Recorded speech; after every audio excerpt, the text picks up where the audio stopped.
a church, because a pastor wants to retain your money, he gives you a title and gives you a position and gives you an assignment. You go to a church of only 30 people, everybody is a church official. 30 people in the church, or at most 200, or maybe 500. At most 200. Pastors, okay, let's say in a church of 200, pastors are 30. Pastors alone. Choir, intercessor, all kinds of all kinds of titles. Everybody is something. Sometimes you come to church only for the first time. The pastor did not know whether you came from a drunk house or you came from a harlot house, because you just sang one song. Oh, you are an apostle to the nations. You are an apostle to the nations. So come and be doing this in the church. And because you are looking for recognition, looking for acceptance, you move. Oh, you are not a deacon. You are ordained a deacon. You are ordained a pastor. You are ordained. You are made to serve while you don't know how to minister to the Lord. So that is why after you've served for years, you hate church finally.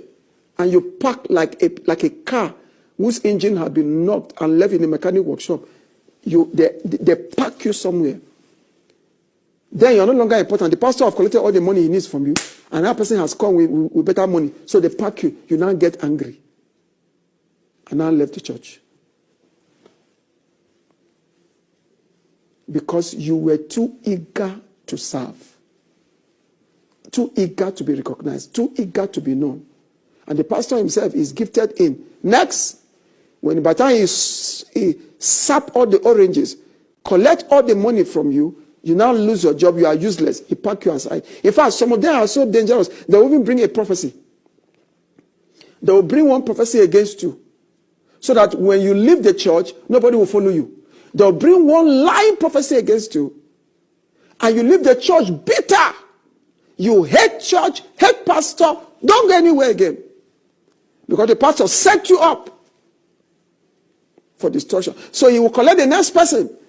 After he has served from that person also get to a point, the point you got to, lost everything. The pastor used a prophecy and drive him away from the church. And bring the next person. So it is next, slaughtering the cows. That is why Ezekiel 34 cried.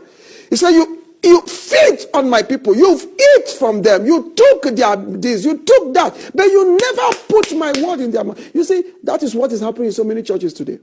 That's why you see a lot of Christians are angry with church, angry with pastor, angry with anything. Some are in beer parlors, some are following harlot, some are going everywhere. They don't want to hear anything church again. Others came to church, fellow members lied to them about the church, and the people left.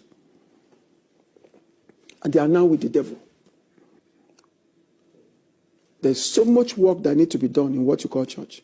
A lot of devils need to be sent back to hell, where they came from. Listen carefully.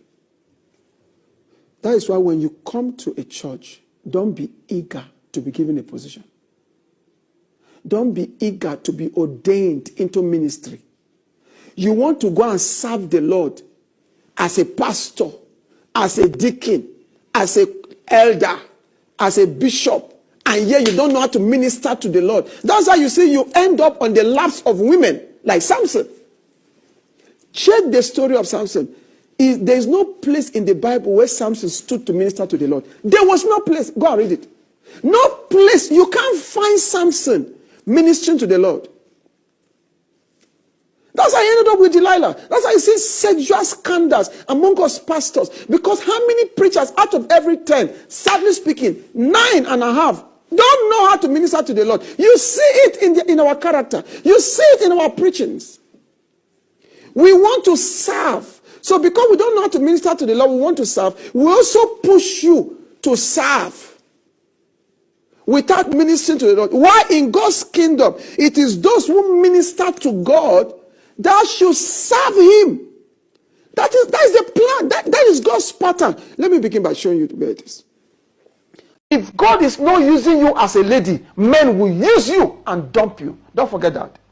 If God is not using you as a single woman, men will use you like a rag and dump you. This one will come and use you and dump you. The one will come and say, I want to marry you. I want to marry you. Because you are desperate, he will use you and dump you. How can I marry you?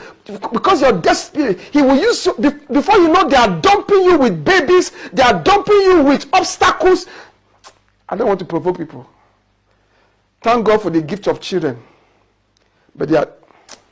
Let me close my mouth. Oh, Jesus Christ. Let me go further. God, Jesus. Let me say it. You know me. I can't keep it. Listen. Thank God for the blessing of children. When a child comes in a wrong time, that child will be an obstacle. When a child comes at the wrong time, it will be an obstacle. That's why you see people go to commit abortion.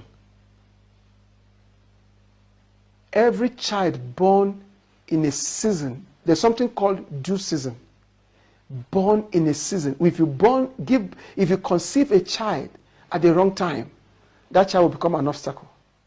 But don't kill the child, don't abort, leave the child, let him grow. But just know that something about you is gone. Rather, tap into the second dimension of God and tell God, have mercy upon me and help me. And the mercy of God will take your broken life, remold it again into another vessel. That is it. But for you who is single, who you are still coming up fresh, if you conceive a child in the wrong time, it will be an obstacle. As I see some people commit the murder of killing those babies.